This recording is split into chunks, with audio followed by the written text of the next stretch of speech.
Estamos de vuelta, información de último minuto. Mira, lo dijimos, Roberto Cox, desde Francia, porque probablemente volvíamos a tomar contacto si es que había novedades. Y ahí está en pantalla, la madre de Narumi Kurosaki se descompensó en medio del juicio. ¿Estaba hablando Nicolás Cepeda o fue antes de eso, Roberto? Toti, un momento de tensión extrema se vivió al interior del Palacio de Justicia de Vesoul, porque por un segundo pensamos que Nicolás Cepeda podía decir algo más.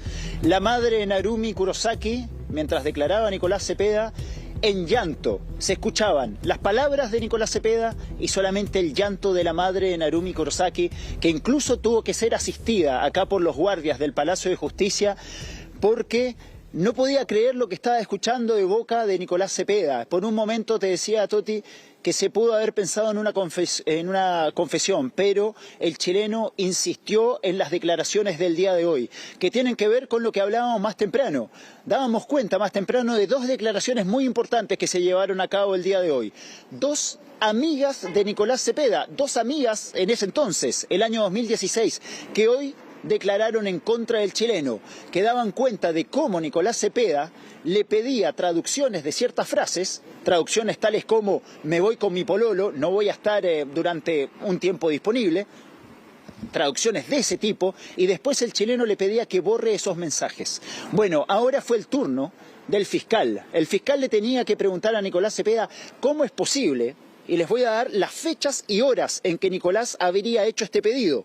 Y de hecho Nicolás reconoce haber hecho este pedido. 12:46 del 15 de diciembre del 2016. 12:46 le pide a Sakamaki que borre los mensajes. Y 14:11, es decir, unos 20 minutos después, Tsubisaki también borra los mensajes. Todo eso ocurrió el 15 de diciembre. Entonces, el mismo abogado incluso de Nicolás Cepeda le pregunta, señor Cepeda, ojo, que es el cumpleaños hoy de Nicolás Cepeda. Y le dice, a pesar de que es su cumpleaños, yo no lo puedo dejar partir de esta forma. Yo le tengo que preguntar, ¿cómo puede ser que dos personas borren los mensajes casi a la misma hora, al mismo día? Y él dice, ¿cómo les puedo exigir yo a dos personas estando a 15.000 kilómetros de distancia? Porque Nicolás estaba en Chile aquel 15 de diciembre. Había vuelto hace 2 días desde Francia. En ese momento, la madre de Narumi Kurosaki rompe en llanto. Y mientras la madre de Narumi lloraba desconsolada, Nicolás seguía con su relato.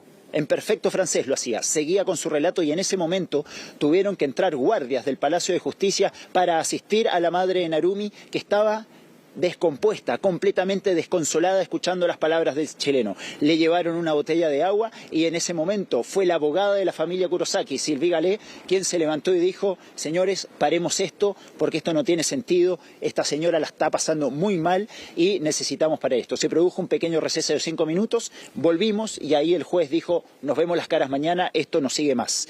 En un momento de extrema tensión, yo diría que el momento más tenso que se ha vivido en este tribunal desde que comenzó este juicio de apelación, y incluso en algún momento pudimos escuchar que estaban pidiendo la asistencia de algunos médicos. No fue necesaria la asistencia de los médicos, pero sí los guardias de este recinto llegaron para atender a la madre de Narumi, que estaba completamente desconsolada. El abogado, Eugenio Postoyoa, que está dando declaraciones, vamos a intentar tenerlo ahora en un ratito, dice, ¿por qué vendrían esas dos amigas separadas a contar lo que contaron?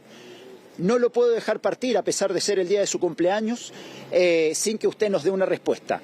Y Nicolás, mientras la madre lloraba, decía, me gustaría tener las respuestas, todo esto en francés. Hago lo mejor posible para encontrar las explicaciones. Desde el primer momento intento tener esas respuestas. Es muy difícil para mí tenerlas. Hago lo mejor de mi parte para tener respuestas, pero no tengo los elementos. Y ahí la madre entra en crisis. Fue muy, muy tenso el momento ante la mirada completamente sorprendida de los asistentes, y finalmente fue el mismo fiscal quien se tuvo que parar y en voz alta decir, por favor, abandonen la sala, terminemos con todo esto. Bueno, estamos revisando en pantalla la información del minuto. Estaba atestiguando Nicolás Cepeda, estaban reanudándose los juicios a partir de este día lunes, y la madre de Narumi Kurosaki se descompensa el juicio. ¿Hay gente saliendo? Eso significa que ya terminó, Roberto, ¿no? La audiencia por el día de hoy. Sí. Sí, acaba de terminar, como les decía, el juez dijo, no, hasta acá nomás llegamos, la madre está en muy malas condiciones como para haber seguido. De hecho, les doy solamente un momento muy morboso, por decirlo de algún modo, en que todos sabemos que hace 7 años Narumi está desaparecida, no hay rastro de ella. Pero se quiso hacer una relación con un caso similar acá ocurrido en Francia, donde se encontró el cuerpo de una mujer dentro de una maleta. Se hizo una relación y el juez en un momento dado hizo una descripción muy detallada de cómo se encontró ese cuerpo dentro de la maleta, como para hacer una relación con lo que pudo haber pasado con Narumi.